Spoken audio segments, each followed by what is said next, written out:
السلام عليكم يا بنات، اللهم صل على محمد وآل محمد. حبيت أشارككم اليوم ثاني يوم برمضان. فطورنا البسيط المتواضع، سوينا صاج دجاج يخبل والطعم طيب وسهل. سوينا أيضا سلطات شي بسيط إضافة، وحلويات همينة بسيطة. سوينا المحلبي بالجلي وياها تزيين بسيط كريم شانتي، وحطينا شغلات بسيطة أيضا. هاي التحلية مالتنا فد شي بسيط ومريح على أم البيت وما يتعبها بهاي الأيام المباركة. فإحنا نبدي إن شاء الله بهاي الوصفة سهلة وبسيطة. عندنا كمية هنا من صدر الدجاج، انت قد حسب حاجة العائلة، فتثرميها إلى شكل مربعات صغيرة. طبعا ما تحتاج هنا انت تسويها شرائح طولية، لأن انت أصلا حتخليها بداخل الصاج هو ما يبين. المهم انه انت تحرصين انه يكون الطعم طيب. فأنا هنا بصراحة سويتها بشكل مربعات لأن هو بداخل الصاج وما يبين. فأسهل علي وأريح وأسرع أيضا. فتكملين الكمية كلها سويها بشكل مربعات. بالإضافة إلى ذلك أنا استخدمت هنا 3 بصلايات أو 4. طبعا أكو يقولون ما نستخدم البصل، طبعا هذا الشيء اختياري إليك، أنا شفته ينطي نكهة طيبة فحبيت أستخدم كم قطعة وما تأثر على الطعم.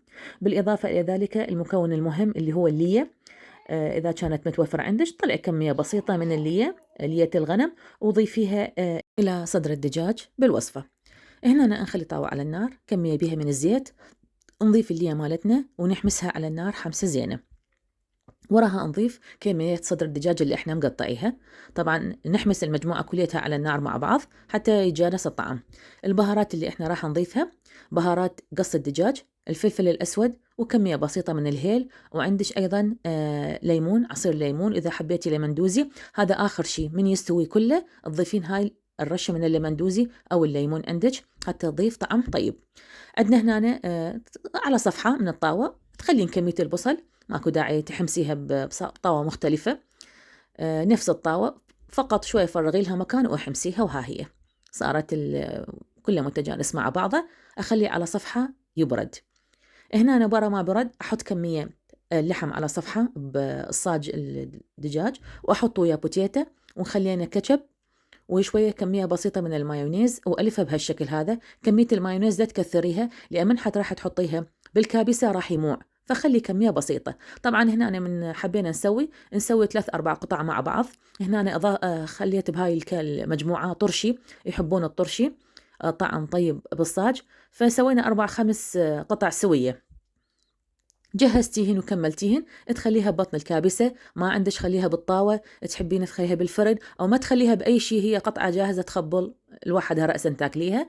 إضافة زيت بسيط فقط شوية هنا ينطيها يعني فد شكل حلو. التخطيطات مال الكابسة هياتا قدامك. كملنا الوجبة هياتها. بعد التحلية مالتنا نسويها بسيطة إن شاء الله وسهلة. نص لتر من الحليب، تضيفي لها 4 تشيلات من الشكر أو 4 خواشيق من الشكر. تضيفي لها أيضا 3 خواشيق من النشا لكن متللة، نشا نوعية زينة. وتضيفي لها أيضا ظرف من الفانيلا. هاي المكونات كلها على البارد تخلطيها مع بعضها، وراها تخليها على النار وتقلبيها بشكل مستمر إلى أن تشوفين المحلى قدامك بدأ يثخن. من بدا يثخن رأسا تطفين عليه النار من يصير بالثخن المناسب إلك، وتحطيها بالكاسات الخاصة اللي انت محضرتها للمحلبي. تحطيها بالكاسات وراها تتركيها تبرد حتى تسوين كمية الجلي اللي حتخليها فوقها. وتحضير الجيلي أيضا جدا بسيط، قلاصة من الماء الحار على كمية الجيلي اللي عندك، وتضيفيها رأسا بالكاسات لتخليها تبرد. وتزينيها ورا ما تبرد الكمية كلها هنا تزينيها عندك بكريم شانتيه، بجوز الهند، شنو اللي عندك تحبين تزينين بيها زيني. وهذا فطورنا المتواضع، ألف الحمد لله والشكر على النعمة.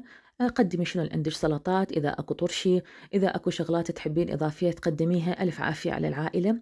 وهذا صاجنا، وإن شاء الله تجربوه، طعمه طيب وسهل وما يأخرج بالمطبخ بأيام رمضان.